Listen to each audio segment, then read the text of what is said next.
Hello and welcome to the Climate Healers and Million Vegan Grandmothers podcast.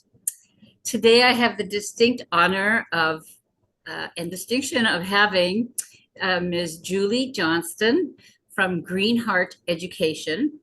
And she's going to tell us all about how that got started and what it does. And take it away, Julie Yeah. Johnston. Okay. Hi, Gabrielle. And thanks for having me here. So, GreenHeart Education is all about greening the heart of education. And it started in 2007. I started out teaching as a French teacher, which morphed into outdoor ed. I was taking kids outside to do sensory awareness activities in French. Then that became more and more environmental education, which again morphed into sustainability education. And now that's what I do. So, the whole point of GreenHeart Education is to help children connect. It's like a paradigm shift. Right now our schools, we say that it's about reading, writing, arithmetic, and about helping kids get jobs. But our education system really needs to be more and more about helping children connect more with the natural world, with the rest of nature. And we all know, we've all seen it, people our age, we know that we had far more time outdoors. We had far more free play time, especially in the out of doors.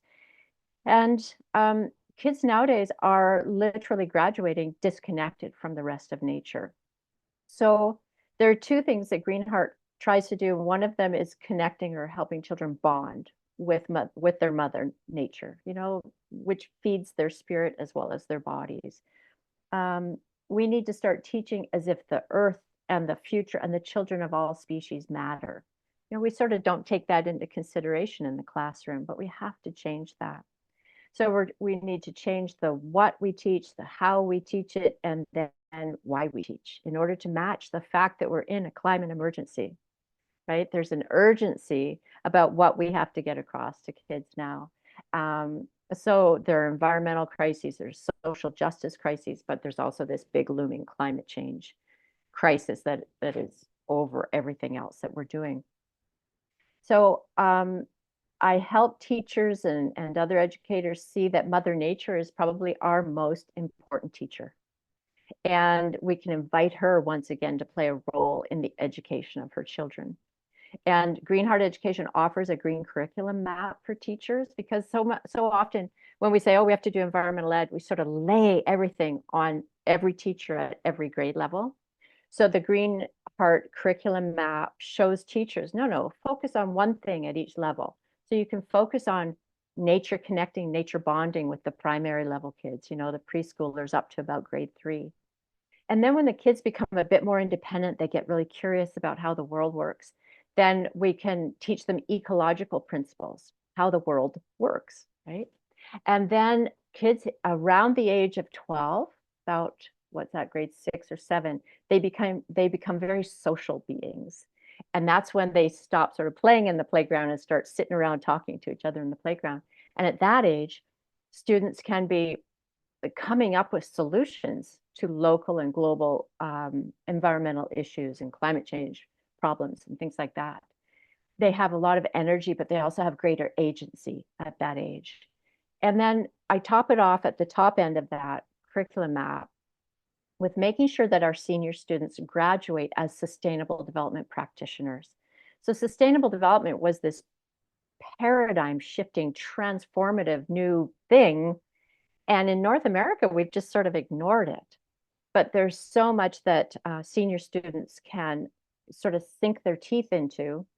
And then no matter what they do when they graduate, they can be making sure that their career choices are contributing to sustainable development, or as Dennis Meadows from Limits to Growth calls it now, survivable development.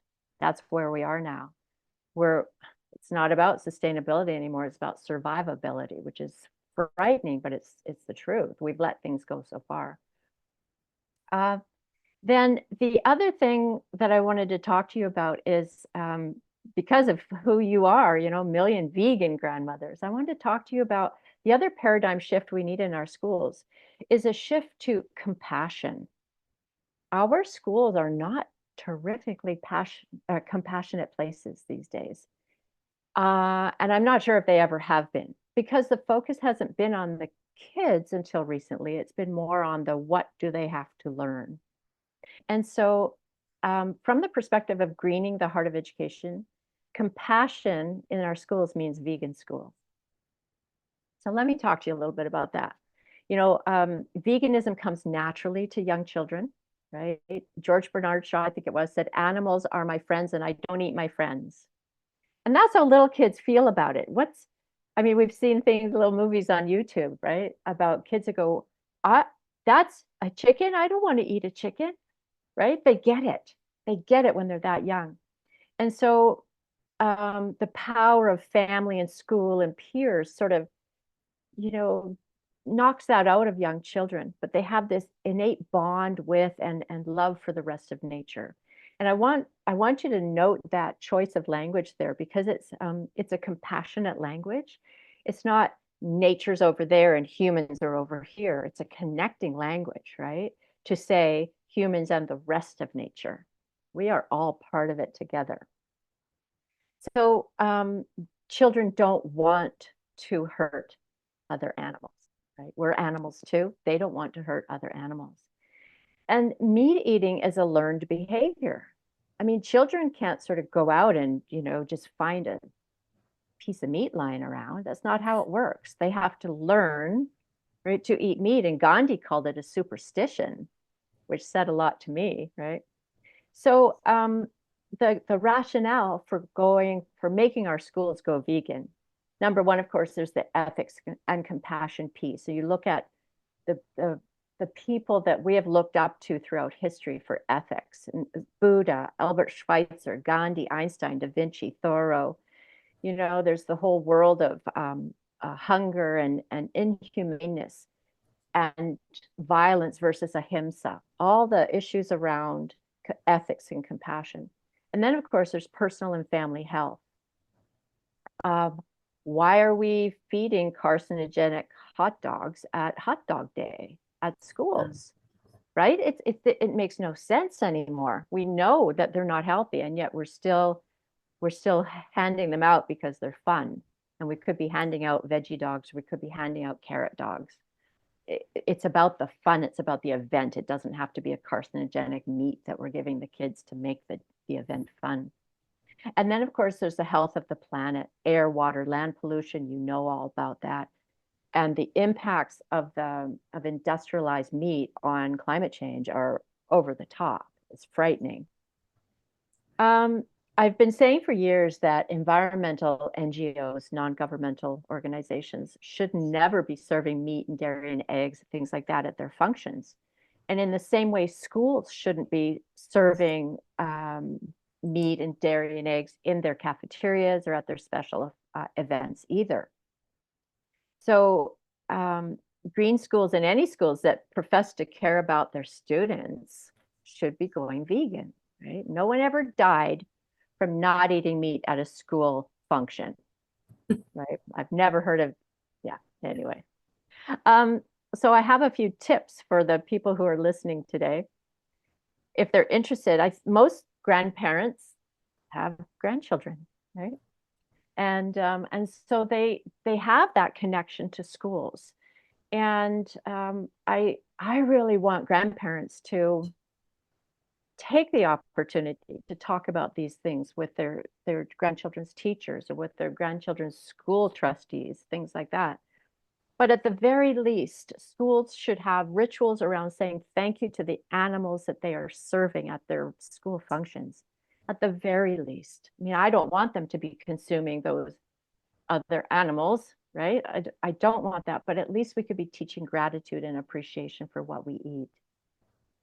Another thing that schools could be doing, and therefore grandparents could be, influencing, and that is to stop pretending that the norm is bucolic, beautiful, peaceful family farms, because that is what we teach in schools, and it couldn't be further from the truth, as you know.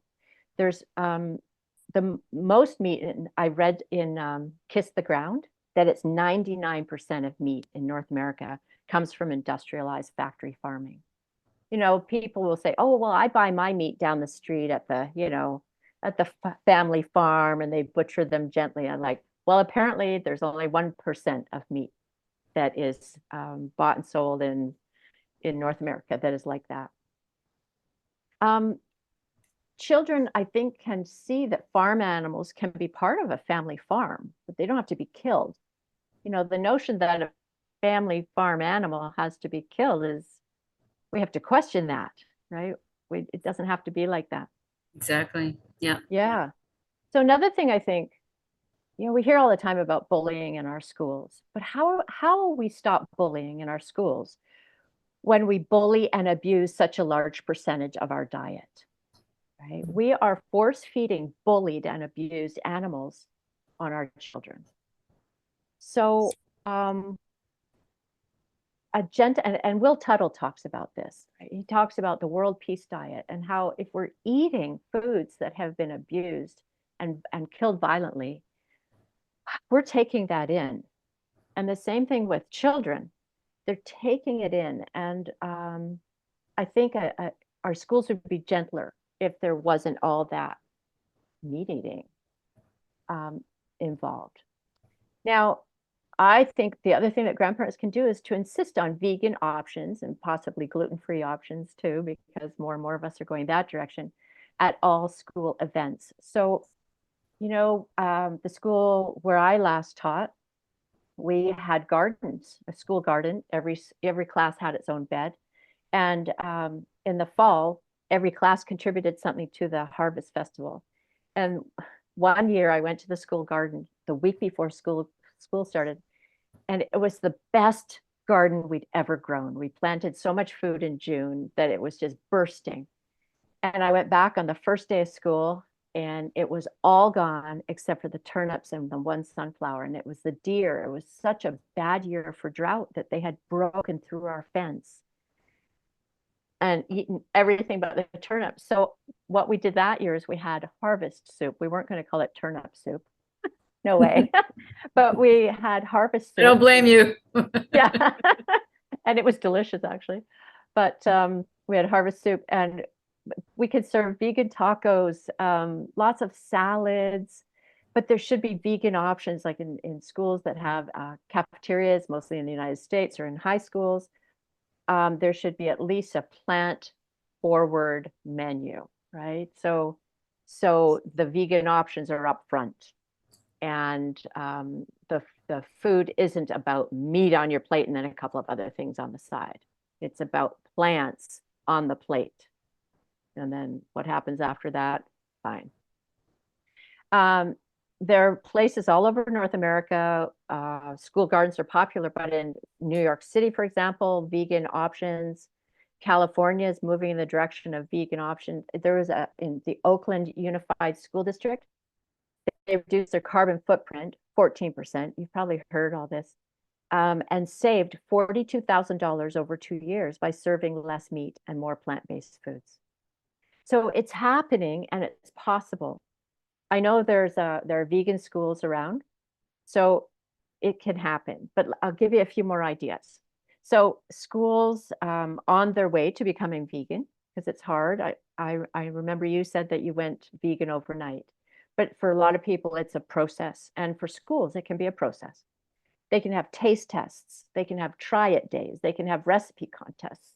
They can have build a meal stations, food festivals. They could have student focus groups, trying out different dishes that will be served in the cafeteria. They can have food carts or salad bars or pop-up little restaurants. But it always should be plant forward on the way to plant-based. And Friends of the Earth has said if every public school in the US swapped out one beef burger per month for a veggie burger, that would save 1.4 billion pounds of CO2 in a year. Wow, I didn't realize it was that much. Yeah. Yeah. Okay. Thank Yeah. you. Yeah. So there's a lot that grandparents can do in terms of talking to school teachers, principals, parent-teacher groups, or trustees, and moving in that direction. I do have a web page I'd like to tell you about. It's You funny can because show us too. Would you like to share it? oh, sure, let's do that. Okay. Let's do that. Let's see. See if I can figure that out. Hmm. Oh, I have to make you co-host. I'm going to pause for 1 second. Here we go. So I just wanted to show you this page. I created this page, greenhearted.org vegetarian schools, before I went vegan. And I've been vegan for quite a while now, 12 or 13 years, I think. But then I came in and changed it all so that it's vegan on the web page. So vegan schools or green schools are vegan schools. I mean, you cannot consider yourself a green person anymore if you're still eating meat. It just doesn't work that way. So if you add up all the evidence, it no longer makes sense to serve meat and dairy products in schools, whether the school lunch programs, the pizza fundraisers, or hot dog days. And I love this quote from Albert Einstein. Our task must be to free ourselves by widening our circle of compassion to embrace all living creatures and the whole of nature and its beauty. I love that. And so Albert Einstein encouraged everyone to go veg. And anyway, so there's a whole lot of information here, like for grandparents and parents who want to talk to their children's or grandchildren's teachers, principals, right, PTAs, parent teacher councils, whatever, or their school trustees, because it's the school trustees that are supposed to be listening to the parents and the grandparents. But why vegan school? Yeah, yeah, and it explains it all here. But then this is what I wanted to show people, because so often people say, well, what will I eat? They don't get that. I was told once that the normal sort of average North American family only has 9 favorite meals. And so 3 of those you can easily veganize. And then another 3, it will take some work to veganize them. And the final 3 is like, okay, you can replace 3 meals, like find 3 vegan ones to replace 3 meat ones. And so I started looking at school district meal calendars. And it's the same thing. There's less than a 2-week rotation. So there aren't that many meals on a school cafeteria menu that have to be veganized. There really aren't. So hot dogs can be veggie dogs. Pizza can be vegan cheese pizza with all sorts of veggies and even fruit toppings. Chinese food can be veggie spring rolls and vegetable chop suey with marinated tofu. Lasagna can easily be vegetable lasagna or a vegan cheese lasagna. Mexican can be bean burritos with vegan nacho salad and a mild salsa. Nachos can be made with hummus and salsa. Sandwiches can be made from nut butters, if allowed into schools, or seitan or tempeh or textured vegetable protein and vegan cheese sauces. And there's a great list there. Oh, I hope that fellow still has his website. It's 50 vegan sandwiches, and they just sound delicious. But hamburgers can be veggie burgers, school garden harvest potluck buffets. There's so many different foods that we could feed kids within our schools. So this is the first harvest potluck that we had after literally our first school garden harvest. We had rainbow coleslaw, kale chips, green salad, beet borscht, baked potato wedges, zucchini lasagna, and zucchini bread, because zucchini, right? Of course. Fava bean dip with pita bread that was made from the wheat that my class grew, right, in our community at the community garden. And the presentation wasn't the most beautiful, but the food was delicious. And the whole school was in the gym eating food that we'd all grown for each other. It was a delight. It was one of the highlights of my school career. That sounds delicious. It was great. So here's even more lunch venues for vegan schools. Like I've got them right here, right? So chili con carne, right? Without meat. Stuffed peppers, black beans, or on rice or quinoa, and add crushed pineapple. If you've never tried that with black beans, it's delicious. So all sorts of pastas with vegan pesto marinara sauce. Sunday roast, right, where you've got tofu, marinated tofu, or a veggie pate, or soy cutlets or something, but with all the other roasted vegetables around it. Ratatouille, pierogies, don't have to, they can be totally vegan. Asian noodles, veggie burgers, stir fries, Greek salad, with a vegan feta, which is out there now and it's quite nice. Mashed potato pie, that was one of George Bernard Shaw's favorites. And curried vegetables. And if you make it mild enough, then everybody's going to love it. Mhm.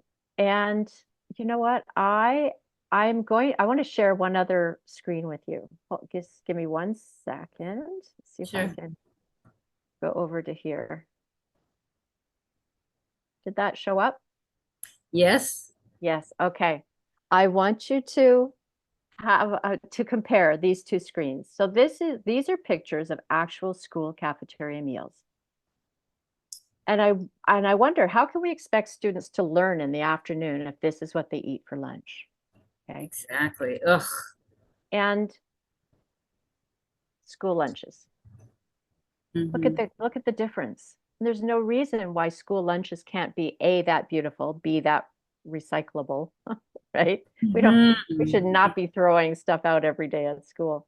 But that nutritious, right? That's a nutritious lunch. So the kids in the afternoon are going to be nourished instead of denourished, right?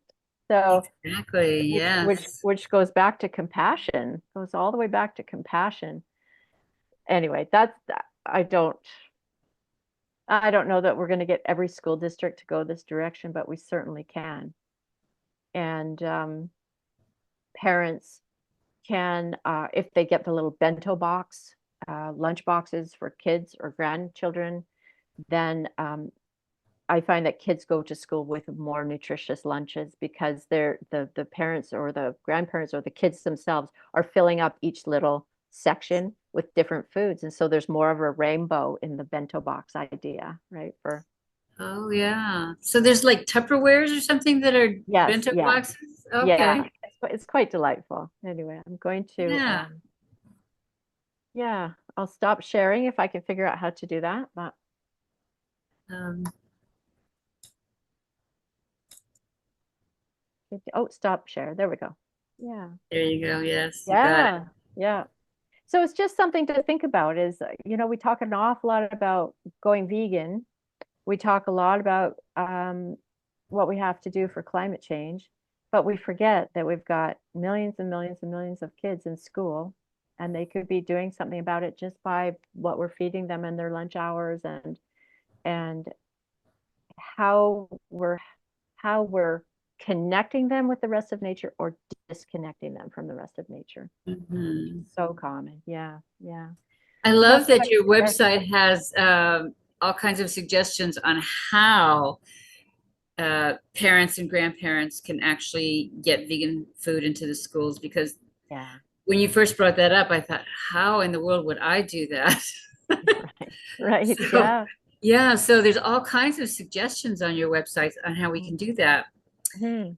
Um, yeah, so, and I have a question before we wrap up here. Okay. Uh, how in the world do you get kids away from the screens? I have two grandchildren, only two, but they're wonderful children.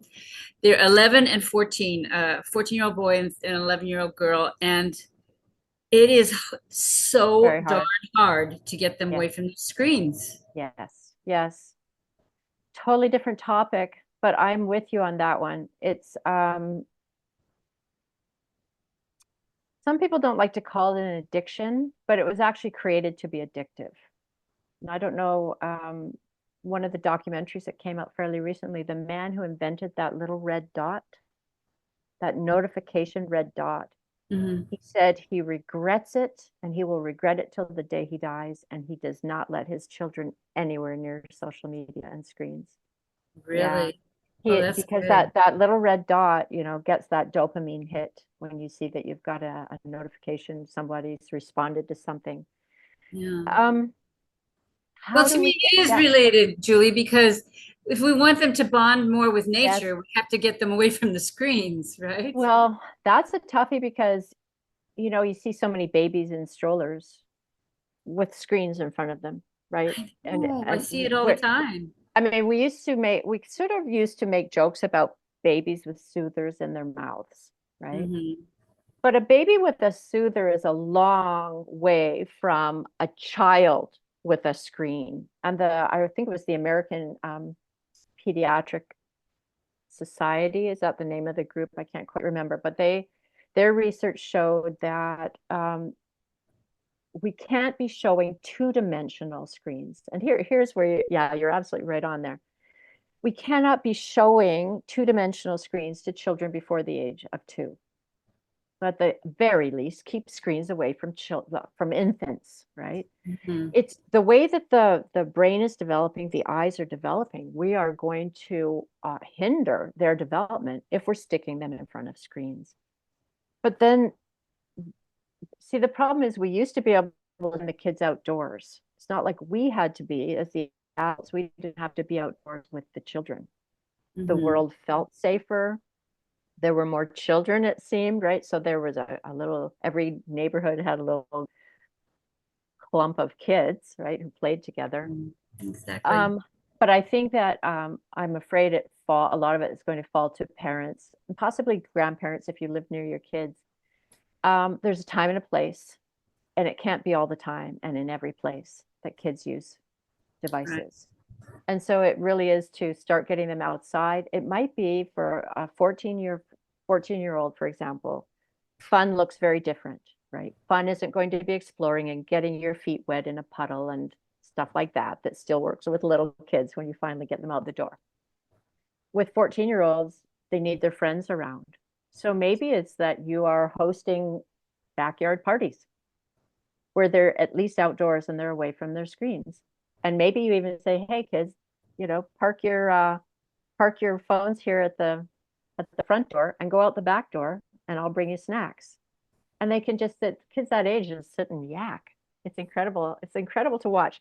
I had the privilege of working with a group. It was called the Spring Leaves Family Learning Program. I had infants to grade 10, and sometimes mostly siblings, right? And at least one adult had to come to the class with these kids. So I had mostly moms, but sometimes dads. I had grandparents. I had aunts and uncles. I had cousins. I had friends of the family. It was fabulous. But I remember one time, it was such a beautiful spring day. I said, "Kids, we're going to cancel what we had planned for the afternoon. We're going outside." And one of the little groups went off and they found spring peepers, those little frogs that make all that racket in the springtime. That's what they did. It was delightful. But I sat on the swings and I watched a group of the 4 oldest boys in my class. They sat on top of the monkey bars and they just talked. And it turns out that whole time they were making up their own game. And they called it the talking game. And it was kind of a what if, and they kept coming up with different scenarios, what if sort of game. And actually, I kind of I used to do summer day camps, and I kind of borrowed that a little bit, just to get kids talking. But when they're talking in the out of doors, at least they're in the out of doors, and it seemed like outdoor themes entered into the game that they were inventing. It was quite exciting for me as a teacher. Yes. I had a piece of scrap paper and a pen, luckily. I sat there and I just eavesdropped a little bit and I kept writing down things that I saw, like they were negotiating, they were inventing, so they were being creative, they were definitely communicating, all these different things that I could write down that these kids were doing, just sitting on the top of the monkey bars, coming up with a new game. It was delightful. So Thank you. that's one possibility, yes, to just have for the 14-year-old, and you could like invite your 14-year-old grandson. Is it a grandson? The Yes. 14-year-old? Yes. Yeah, invite him to bring like a football or baseball and glove or something, and then invite his friends to come with their baseball gloves or favorite music and just I don't know, just get them outdoors. Because it doesn't Yes. have to be, you don't have to tell them, okay, now you're doing nature bonding. Doesn't have to be like that, but No, right? that wouldn't work. Wouldn't work. I know. But just getting them outdoors is something. And yeah, you could just say, "Hey kids, park your, if you want snacks, I'm bringing snacks, but your phone has to be here for you to get snacks. So I love it. I love it. just an idea. Just an idea. Yeah. Greening the heart of grandparenting, eh? There's another one for you. Yes. Yes. Yeah. It's quite a challenge to be the grandparents of a family that at this point is refusing to go vegan. Mm. Yeah. But Yeah. because you love them so much and Yeah. you don't want to create any strife in the family. Yes. But what I try to be is just a really good example. They know that I'm a vegan and that I'm active in the vegan community. So, Yeah. I figure somebody else might be the person that has to carry the message. You're never a prophet in your own home. Yeah, that's a good point. That's a good point. There might be some opportunities to just sort of accidentally on purpose, introduce them to other vegans or That's an idea. magazines about sports heroes who are vegan or that kind of thing. I find a lot of young people don't realize how many athletic champions are vegan. They don't know Mhm. that until someone introduces them to that notion, Mhm. Yeah. Yeah. So Yeah. that's, I don't know, a little bit of accidentally on purpose, just, yeah. Anyway, yeah. Yeah. You're right. Nothing's easy anymore, except going out in the backyard and enjoying what Mother Nature Oh, put there and for it us. is, and it's so worthwhile to do that. Yeah. Yeah. Well, Julie, it's been really wonderful talking to you. Yeah. We have uh, this interview was about getting you interested in coming to our vegan convergence of the peoples, which is on July 27th and 28th, the end of this month. It's all online. It's free, and Julie will be presenting on, I believe it's the 28th. Am I right, Julie? On the Sunday, on the second day. Yeah, the 28th. Let me check real quickly. Oh, I can't do that. Okay. We will add that as a footnote when we post it to social media, this interview. But anyway, so thank you so much. Register for free at climatehealers.org. Look for VCOP, and please come to the Vegan Convergence of the Peoples. It's the 18th one, so it's VCOP 18. And we look forward to having you as our guest again, Yeah, Julie. Thank that'll you be so fun. much. Yeah, I'll be talking more about greening the heart of education and how it's going to contribute to safeguard in the future for all of our wonderful kids. So thanks for having me today. Thank you. Great. Okay.